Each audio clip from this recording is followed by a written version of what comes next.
안녕하세요. 화상관제인 홍익표 변호사입니다. 오늘은 채권의 포기에 대해서 한번 공부해 보겠습니다. 실물에서 주로 재단 포기 여부가 문제되는 채권을 종류별로 살펴보면 다음과 같다고 합니다. 임차보증금, 전형적인 채권이죠. 파산재단에 해당하는 임차보증금이 채무자 거주지 임차보증금의 경우에는 채무자가 다른 소득이나 재산이 없으며 이를 환가할 경우 주거생활 유지에 타격을 입는다면 재단 포기를 고려해 볼 수 있습니다. 임차보증금에 대한 면제재산 결정 신청을 하였다면 면제재산 결정을 하였을 것이 분명해 보이는데 채무자가 면제재산 결정 신청을 하지 아니하여 파산재단으로 있는 경우에 재단 포기를 고려해 볼 수 있을 것이다. 이 경우 서울회생법원 실무에서는 파산관제인이 면제재산 제도의 취지를 고려하여 면제재산 범위에 해당하는 임차보증금에 대해 재단 포기 허가 신청을 하는 예가 있고 법원은 재단 포기 허가를 적극적으로 고려하고 있습니다.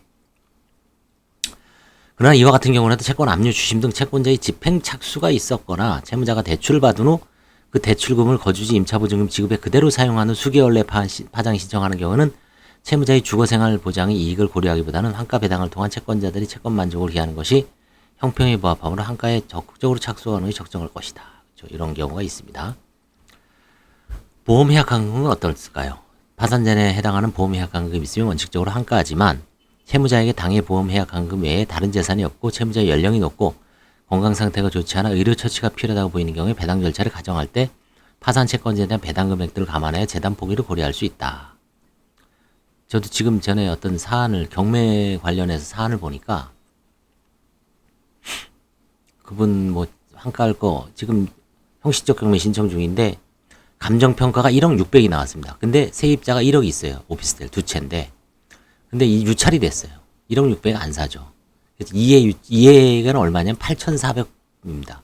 만약에 누군가 그걸 안 사겠죠? 그렇죠? 살 사람이 없습니다. 왜냐면 그 보증금 다 떠안아야 되니까 사실상 매각 가능성은 제로죠. 이제 결국은 환가 포기해야 될 수도 있지 않을까 싶습니다. 경매 비용만 날린 거죠. 300 몇만 원씩.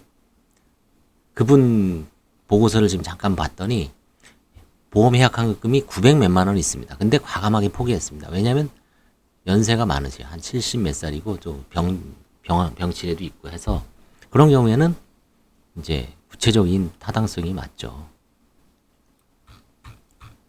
그다음에 매출금 대형 기타 채권, 채무자의 소재 불명 또는 무자력으로 해소가 불가능하거나 현재의 곤란한 채권, 증거 불충분으로 입증이 불가능한 채권 등은 포기를 검토해야 되겠죠.